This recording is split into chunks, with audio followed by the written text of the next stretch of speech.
And I know the officials have to go by the letter of the law. That was just one of the things on my holiday wish list that did not come true this year. I get you. Now 90 seconds left.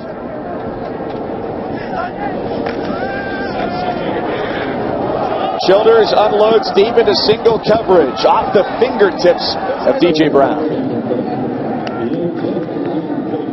I'll tell you what, I think Michael Carter got away with one there. He hit Brown before that ball game came in. He never got his head around to look. That should have been a flag. It was all over him. Did get his head around late, but after he had initiated the contact. The way they've been calling it today, I'm surprised they didn't throw that one. But maybe they heard your diatribe about getting out of here. Oh, now it's a diatribe. Yeah, so I went right to it. I prefer soliloquy. It's a lot more graceful that way. The undertones of the diatribe, I'm telling you. Maybe I'm reading too much into it. Carter, who they targeted on that deep throw that ended up incomplete, one of the guys that NIU said they wanted to go after on David Cutcliffe's squad. Yeah, that didn't work out so well for him. Carter played extremely well. And this is just his second start. And stepped up. Senior, just getting an opportunity to help the team at the end of his career. That's a great story. Too tall from Childers on fourth down. That was the most difficult down of the day for Northern Illinois. Not able to convert on fourth downs, whether it was a fake punt or a field goal snap gone awry. And they are just trying to keep something alive near the end of the game with Duke. They've got their name on the front of the trophy already, and the Blue Devils are now just a minute 14 away from locking up their fourth winning season in the last 5 years.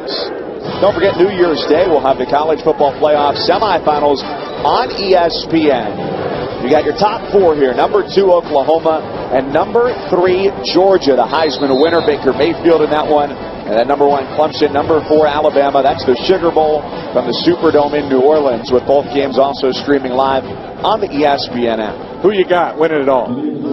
I'm going to go with Oklahoma. You stole my thunder. That's who I'm going with. I have to rethink it now. Why? Because you picked the same answer as me. Yeah. You implied that was a bad choice. Yeah, that was my diatribe. Now, why do you have Oklahoma?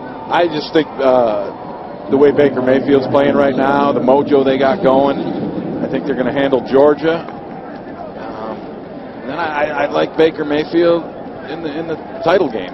He's a big game player. I'm anxious to see it. We'll see what happens. I know it's more than one guy, but that guy's pretty important and he's fun to watch. And he did lead college football this year in completion percentage, 71% completion rate. Pretty impressive. You just got to be able to play enough defense. That's the only question mark I would have against the Sooners. But if you get to a shooting match, we'll go with Baker. Third and final charge timeout, Duke. This will be a 30-second timeout. The Blue Devils have gone to the backup squad here. This is now the third quarterback we've seen today with Parker Boehm, who's usually their holder. He's in at quarterback. We saw Daniel Jones, who was our player of the game, and Quentin Harris as well for a couple goal line snaps, to just let the last few seconds into the hands of players who certainly don't see as much time as their counterparts. Without a doubt. Empty the bench. Let these guys get out there and so they can say they played in this one. It'll mean something down the road.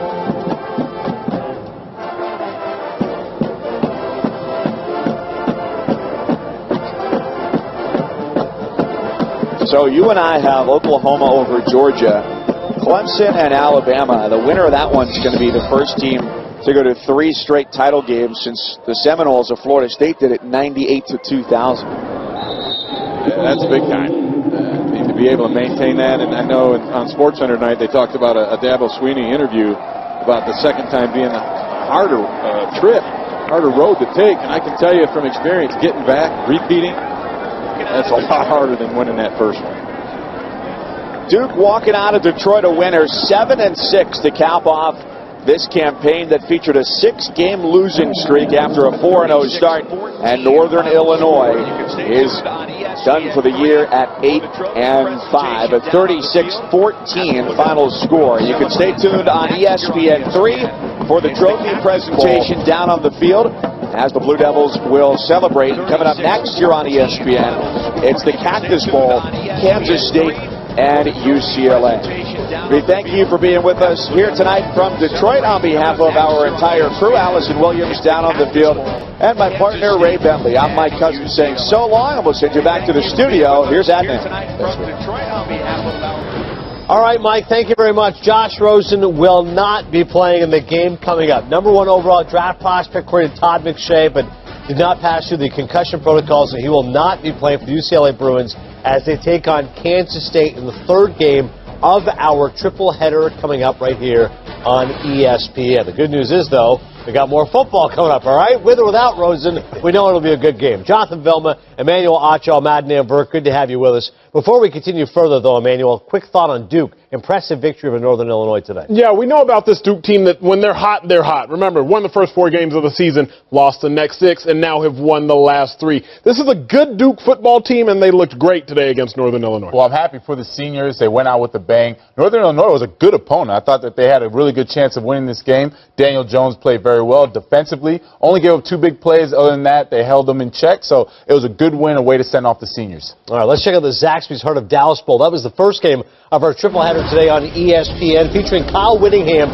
and Utah facing West Virginia. First quarter action, Utah ball at their own 42. Zach Moss gets the handoff up the middle for 58. Yeah, look at the patience that he had. Let the blockers get a hat on a hat. I know someone likes to hear that. And then he busts through for the touchdown. I don't know who that someone is. Utah's second quarter. Marcus Sims here fumbles the punt after Utah punted from their own 29. Utah's Cody Barton recovers the loose ball.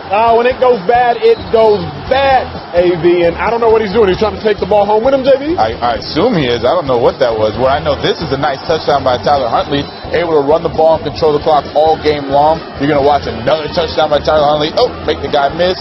Easy touchdown for him. That was the game right there. Running the ball, controlling the clock. Utah's up 24-6. Will Greer was not playing, so Chris Chugganoff. Chugganoff, come on. No, Chugganoff. Chugganoff, come on. Need to chug something else. That was tough. Watching Chugganoff play today was tough. This is not one of his better games. The future's bright for the young man.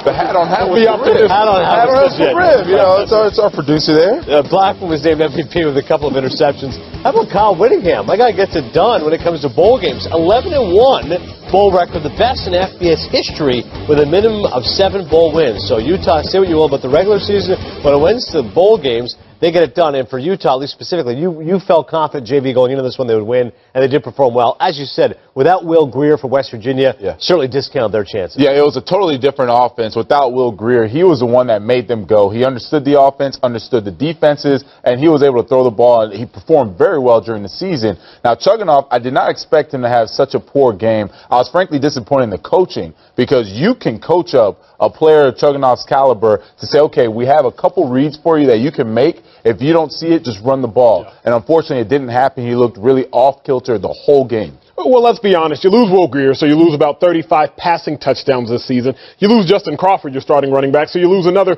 1,000, 1,100 yards on the ground. So West Virginia was really playing as like a handicap team. So they had time to get ready for it. And you're exactly right. I mean, Chugganoff had 3 or so weeks of bowl prep. To go 9 for 28, 2 interceptions, 1 touchdown.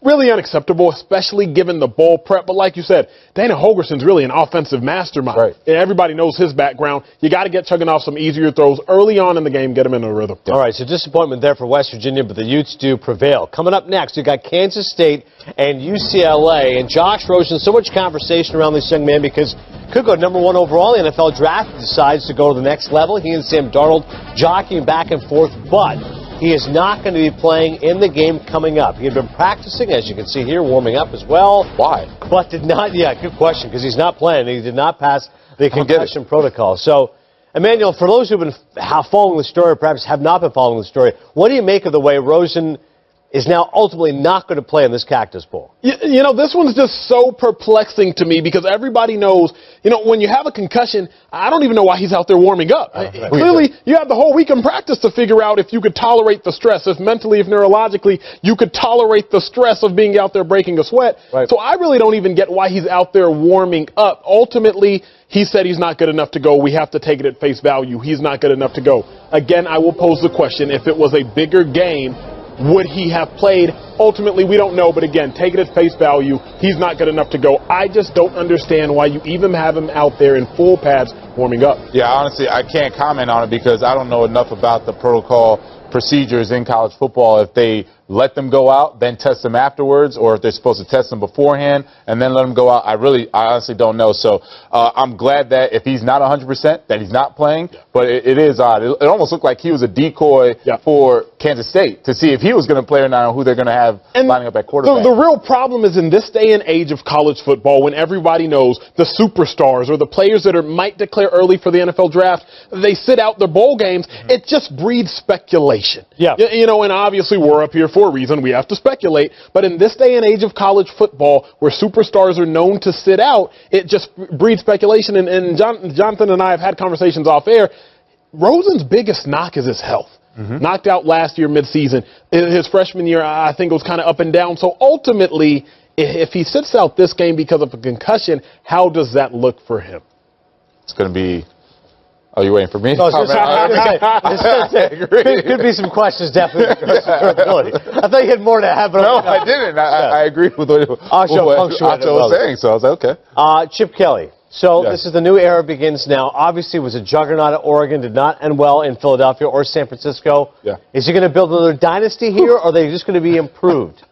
How good is your good? How good is your good? It's a good question. They as in Chip Kelly and UCLA, they will be a good team. I actually talked to David Pollack about this, and David Pollack brought up something that was very interesting. Chip Kelly was the innovator of this high